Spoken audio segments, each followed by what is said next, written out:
अगर किसी को मोक्ष प्राप्त होना चाहिए था तो धीरेन्द्र शास्त्री को होना चाहिए था।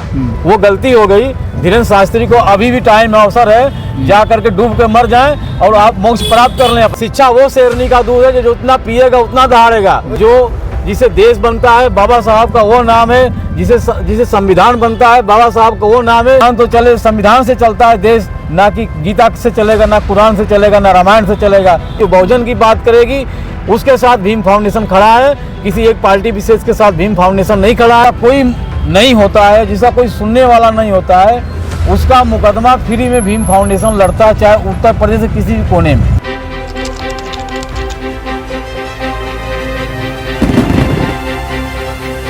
नमस्कार दोस्तों, हमारी मौजूदगी है मल्हौर के क्षेत्र में और हमारे साथ जो गेस्ट हैं इनका नाम है विनोद शास्त्री। ये पेशेवर वकील हैं हाई कोर्ट में।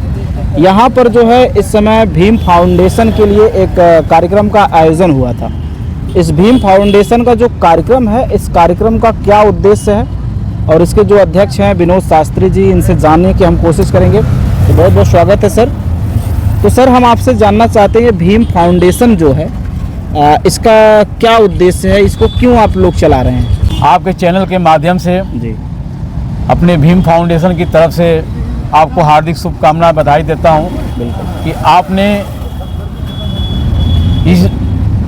इस कार्यक्रम को कवरेज करने के लिए आप आए हैं यहाँ पर। आपका बहुत बहुत बधाई, शुभकामनाएं। सबसे पहले तो भीम फाउंडेशन जी नाम ही से लगता है कि बाबा साहब डॉक्टर भीमराव अंबेडकर के मिशन को चलाने के लिए बनाया गया। वो शोषित, वंचित, दलित, पिछड़े, जो गरीबी रेखा से नीचे हैं, जो आज भी अंतिम लाइन में खड़े हैं और आपका इंतज़ार कर रहे हैं कि हमारा कोई भाई आएगा और हमको रास्ता दिखाएगा और हम रास्ता से अपना विकास करेंगे और अपना उसका कल्याण होगा। उसके कल्याण के लिए भीम फाउंडेशन बनाया गया। भीम फाउंडेशन उत्तर प्रदेश के लगभग सभी जिलों में सक्रिय है, काम लोग कर रहे हैं। भीम फाउंडेशन के माध्यम से गरीबों को, जिसका कोई नहीं होता है, जिसका कोई सुनने वाला नहीं होता है, उसका मुकदमा फ्री में भीम फाउंडेशन लड़ता है, चाहे उत्तर प्रदेश के किसी भी कोने में।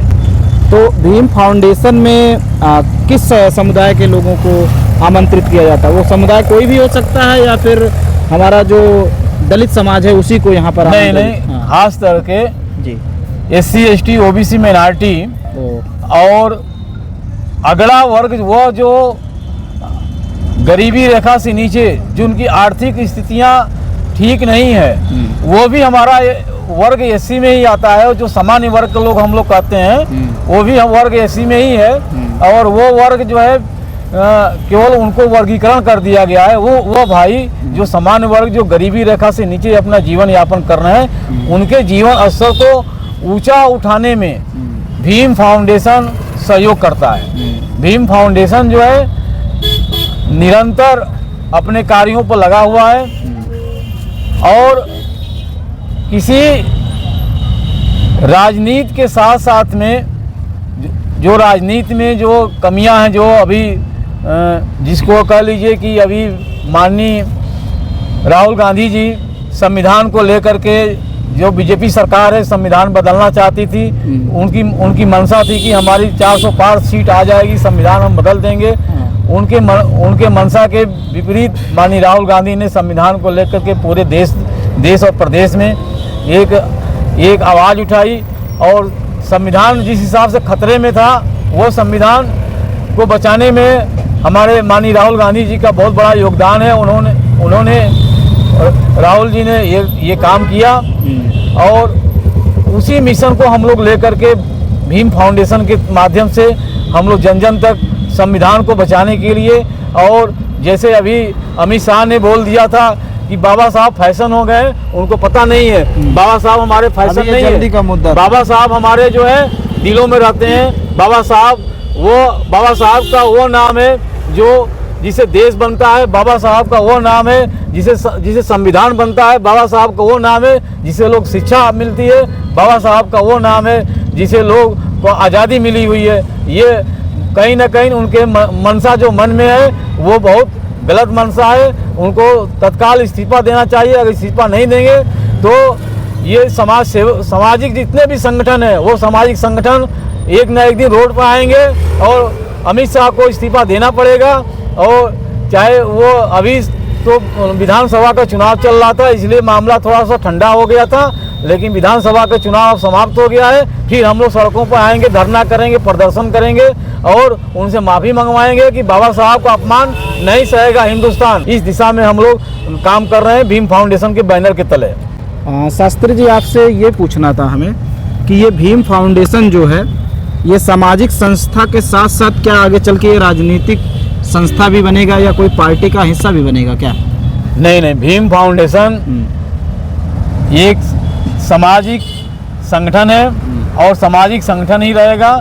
समाज में इसका काम है कि जो शोषित वंचित हैं, जिनकी आवाज़ कोई उठाता नहीं है, उसकी आवाज़ को उठाने के लिए भीम फाउंडेशन खड़ा है और उसके लिए कंधों से कंधा मिलाकर मजबूती के साथ उसके साथ में अन्याय, अत्याचार, भ्रष्टाचार के खिलाफ आवाज़ उठाने का भीम फाउंडेशन काम करेगा। और जो भी सरकारें जो बाबा साहब की बात करेगी, जो मानवर कांसीराम साहब की बात करेगी, जो बहुजन की बात करेगी, उसके साथ भीम फाउंडेशन खड़ा है। किसी एक पार्टी विशेष के साथ भीम फाउंडेशन नहीं खड़ा है। भीम फाउंडेशन जो आज कांग्रेस पार्टी बाबा साहब की बात करती है तो कांग्रेस पार्टी के साथ खड़ा हुआ है। आज कांग्रेस पार्टी बाबा साहब के मिशन की बात करती है, उसके साथ भीम फाउंडेशन खड़ा है। कांग्रेस पार्टी आज संविधान की बात करती है तो उनके साथ खड़ा हुआ है। इस तरह से भीम फाउंडेशन जो बाबा साहब की बात करेगा, संविधान की बात करेगा। संविधान तो देश से चलना है और कानून से चलना है। कानून किसने बनाया? बाबा साहब ने कानून बनाया। अगर बाबा साहब नहीं होते तो आज कानून नहीं बनता, किसी को न्यायालय में न्याय नहीं मिलता, क्योंकि संविधान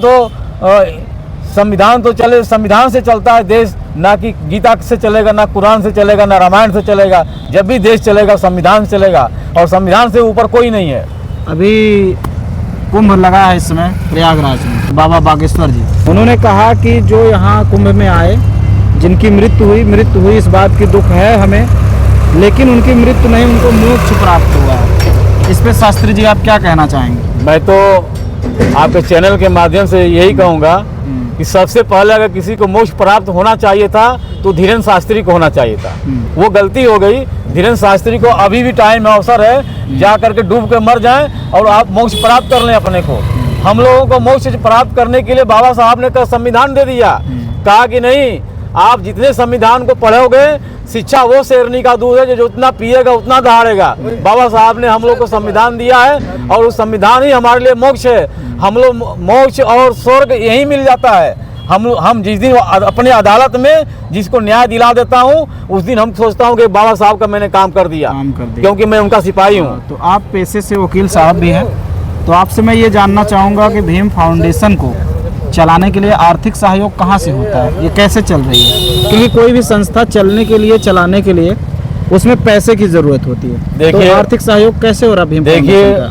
आज के ज़माने में, आज के डेट में दलित, शोषित, वंचित जो समाज, पिछड़ा समाज है, वो जब उस जमाने में मानवर साहब को, कांसीराम जी को 1 रुपया दे करके बहुजन समाज की पार्टी बनाई और बहुजन समाज की पार्टी ने 4 बार उत्तर प्रदेश की मुख्यमंत्री बहन कुमारी मायावती जी को बनाया गया। तो आज आपको बता दूं, भीम फाउंडेशन 1-1 रुपया चंदा लेकर के समाज में गरीबों की मदद करने के लिए तत्पर है। हम लोग जितना कमाते हैं उसका कुछ परसेंटेज, 1%, 2%, 3% समाज में खर्चा करने के लिए हम लोग लगाते हैं और इसी फंडिंग से हमारा भीम फाउंडेशन जो है पूरे उत्तर प्रदेश में काम करता है। ये सर, चलिए, बहुत बहुत आभार, आपने पूरी जानकारी दी।